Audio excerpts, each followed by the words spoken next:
याद करिए 2017 के पहले की स्थिति क्या थी। भर्ती निष्पक्ष और पारदर्शी तरीके से नहीं होते थे, भेदभाव होता था, पैसे का लेन देन होता था, एक एक भर्ती पर बोली बोली जाती थी। परिणाम क्या था? नौजवान के हितों पर तो कुठाराघात होता ही था, साथ साथ प्रदेश की कानून व्यवस्था भी तहस नहस हो गई थी। प्रदेश में दंगों का दौर चला, प्रदेश में अराजकता थी, गुंडागिर्दी थी, न बेटी सुरक्षित थी, न व्यापारी सुरक्षित था। कोई व्यक्ति घर के बाहर जाता था तो सायंकाल होते होते परिवार के लोग चिंतित होने लगते थे कि वह कब घर सुरक्षित पहुंचेगा। प्रदेश में निवेश नहीं होता था तो विकास पूरी तरह अवरुद्ध हो गया था। नौजवान प्लान कर रहा था।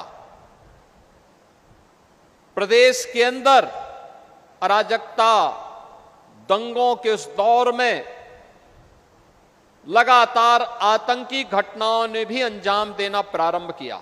अनेक घटनाएं प्रारंभ हुई। अयोध्या में श्री राम जन्मभूमि पर आतंकी हमला हो, काशी में संकट मोचन मंदिर, काशी की कचहरी, अयोध्या की कचहरी हो या लखनऊ की कचहरी, विस्फोट लगातार होते थे। सीआरपीएफ कैंप रामपुर पर आतंकी हमला, ये उसी दौर की बात है जब निष्पक्ष भर्ती की प्रक्रिया को पिछली सरकारों ने अपनी राजनीतिक स्वार्थों के लिए बाधित किया था। परिणाम था उत्तर प्रदेश का नौजवान प्लान करने के लिए मजबूर हुआ था, हताशा और निराशा में जीने के लिए मजबूर हुआ था। भाई भतीजेवाद और परिवारवाद के बोलबाले ने न्यायालय को भर्ती की प्रक्रिया में हस्तक्षेप करने का अवसर दिया था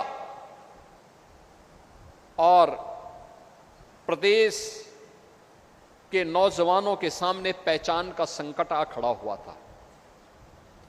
एक पहचान का संकट,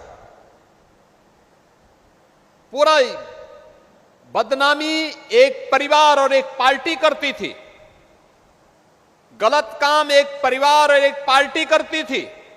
खामियाजा उस समय की 20 करोड़ की आबादी को भुगतना पड़ता था जब उसके सामने पहचान का संकट खड़ा होता था। और इसी अराजकता,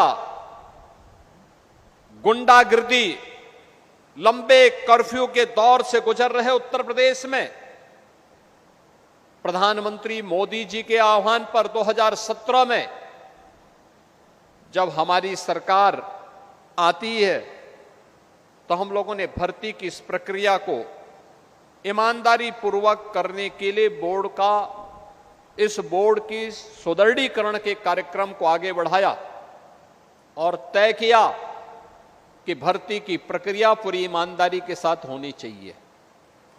अगर कहीं भी किसी नौजवान के भविष्य के साथ किसी भर्ती बोर्ड और आयोग ने भेदभाव किया तो उनकी जवाबदेही तय होगी।